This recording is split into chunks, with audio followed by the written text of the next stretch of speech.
Welcome to God and Autobiography, the podcast. I'm Scott Langdon, your host, and today Jerry brings you his third installment from our limited series, Radically Personal.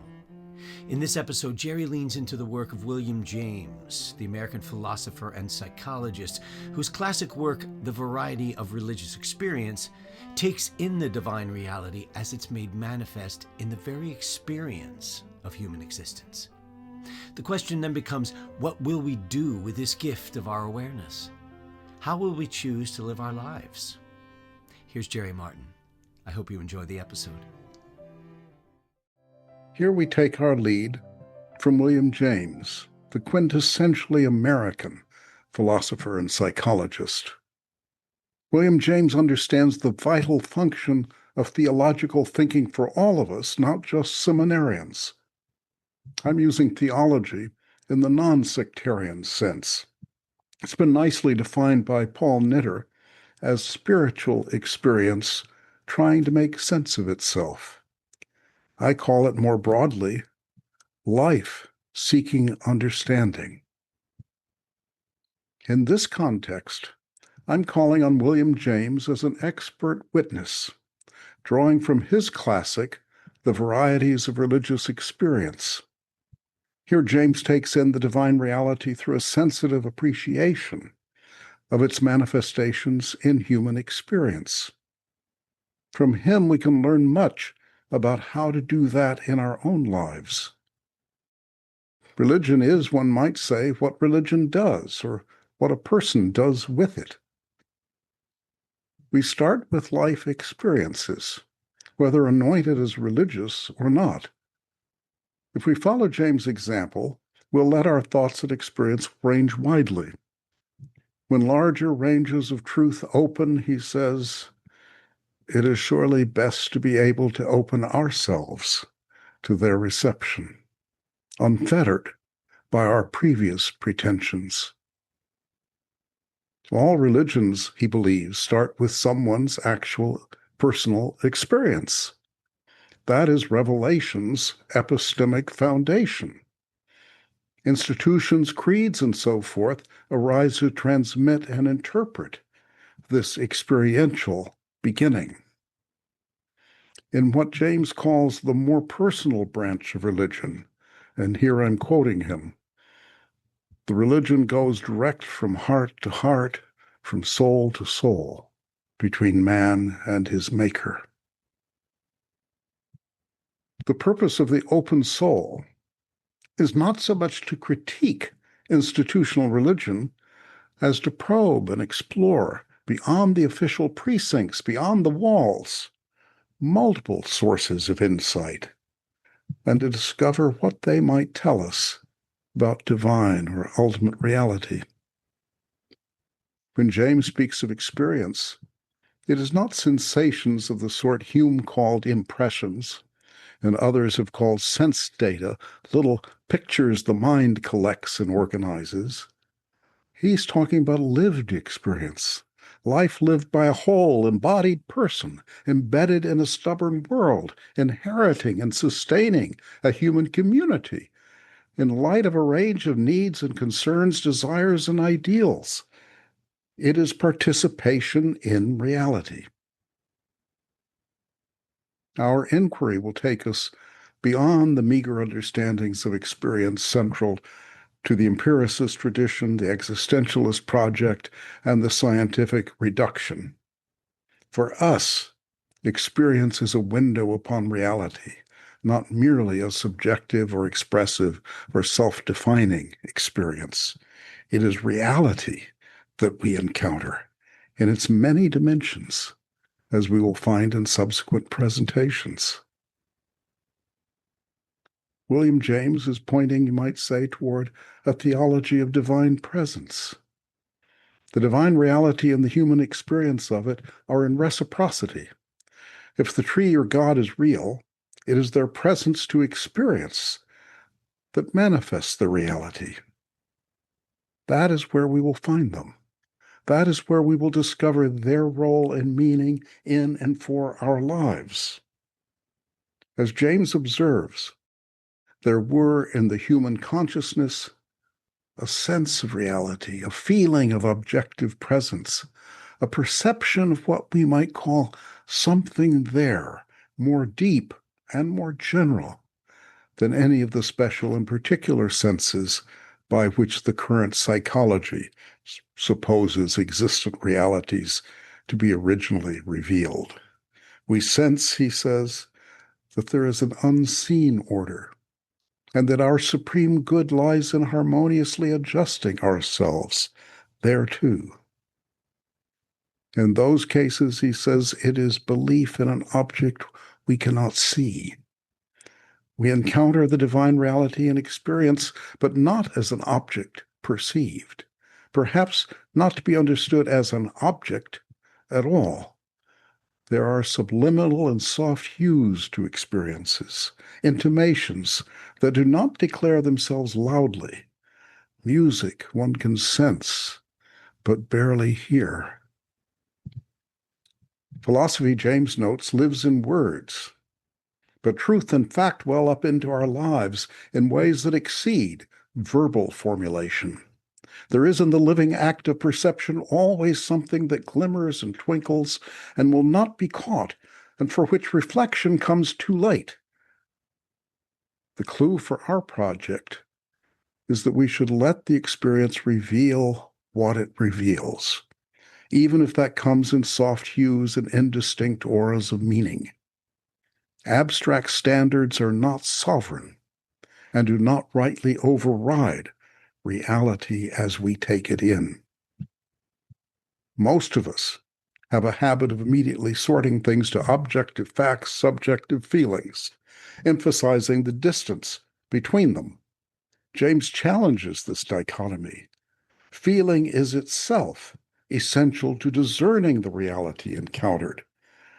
There is always a plus, a thisness, he says, which feeling alone can answer for. Concepts do not outrank feelings. Feelings are concrete responses to things. Concepts are abstractions. Conceptual processes can, he says, class facts, define them, interpret them, but they do not produce them, nor can they reproduce their individuality.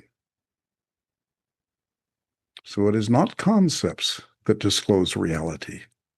Experiences, including feelings, are the locus of encounter. Later, we will visit this issue with regard to the intelligence of emotions.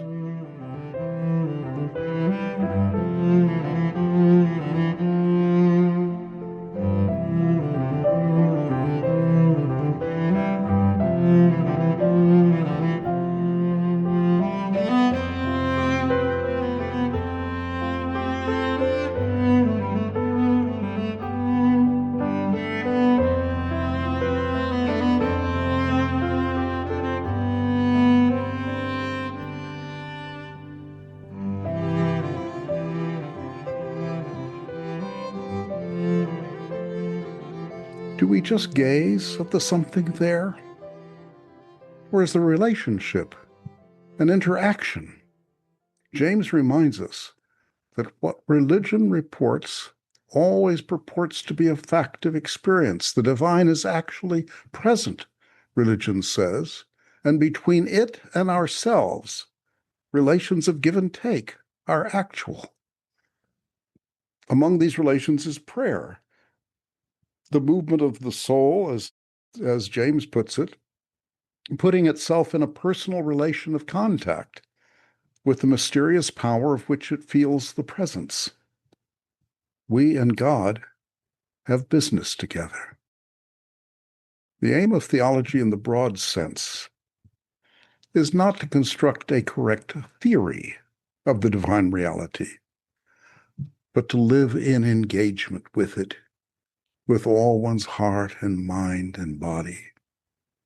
James cites the Islamic philosopher Al-Ghazali, whom I quote here: "If religion be a function by which either God's cause or man's cause is to be really advanced, then he who lives the life of it, however narrowly, is a better servant than he who merely knows about it, however much. Knowledge about life is one thing. Effective occupation of a place in life, with its dynamic currents passing through your being, is another.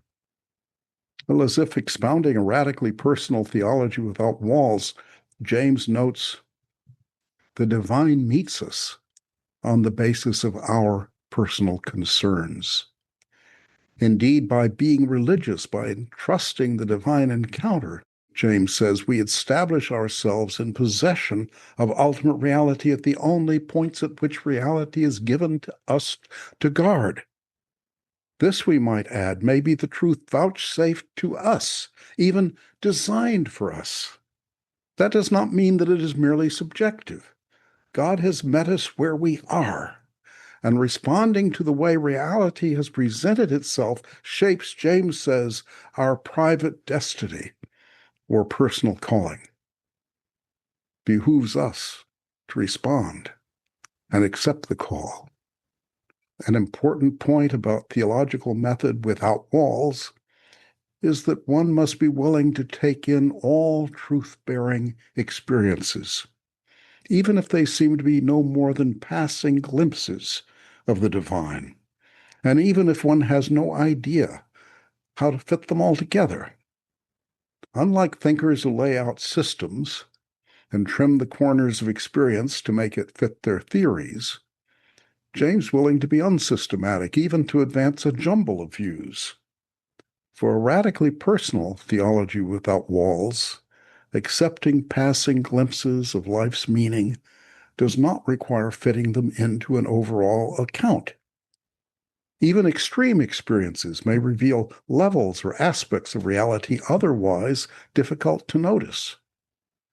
We will learn more by taking them seriously and probing them for whatever they reveal than by dismissing them out of hand. This is the open epistemic strategy I recommended in the last talk. Now James introduces a further standard, one which comes from what he calls a deeper level of your nature. Whatever is deepest is truest. The depths of the soul are, in some fundamental way, oriented to or even connected with the divine. It is an intuitive sensibility that takes in the meanings just beneath the surface or at the edges of consciousness. We must develop the sensibility that enables us to distinguish better from worse, appropriate from inappropriate, what is important in life from what is trivial. This is the sensibility needed for discernment and for the epistemic virtues we will discuss later. This is the sensibility that offers wisdom. Real experiences come to us in the midst of a vibrant, pulsating life that includes agency, action within the world, with its goals and ideals. Experiences replete with feelings, intimations, norms, the tragic and the comic. As we actually live it, the world is rich in meaning, overflowing with significance. The meanings are not found elsewhere, pulled down from the sky or invented in the hollows of our head and then pasted onto experience. Meanings are found within the world as we encounter it. Proliferating purposes and ideals arise within this dynamic context in a world full of contingencies and challenges. Consequently, given our myriad interactions with the natural surround and with others who matter to us as family and friends or as potentially dangerous adversaries, life is a drama. Its meanings are not just static properties, but arise and are played out in the dramatic field of life. And if we're well attuned, there is a divine dimension to this drama, even a divine partnership. These are the empowering conditions within real action and real experience for a radically personal theology without walls, not just life seeking understanding, but your life seeking understanding. That is the task we will be discussing here. Thanks for joining me. Look forward to next time. Thank you for listening to God and Autobiography, the podcast. Subscribe for free today wherever you listen to your podcasts and hear a new episode every week. You can hear the complete dramatic adaptation of God and Autobiography as Told to a Philosopher by Jerry L. Martin by beginning with episode 1 of our podcast and listening through its conclusion with episode 44. You can read the original true story in the book from which this podcast is adapted, God and Autobiography as Told to a Philosopher, available now at Amazon.com and always at godandautobiography.com. Pick up your own copy today. If you have any questions about this or any other episode, please email us at questions@godandautobiography.com and experience the world from God's perspective, as it was told to a philosopher. This is Scott Langdon. I'll see you next time.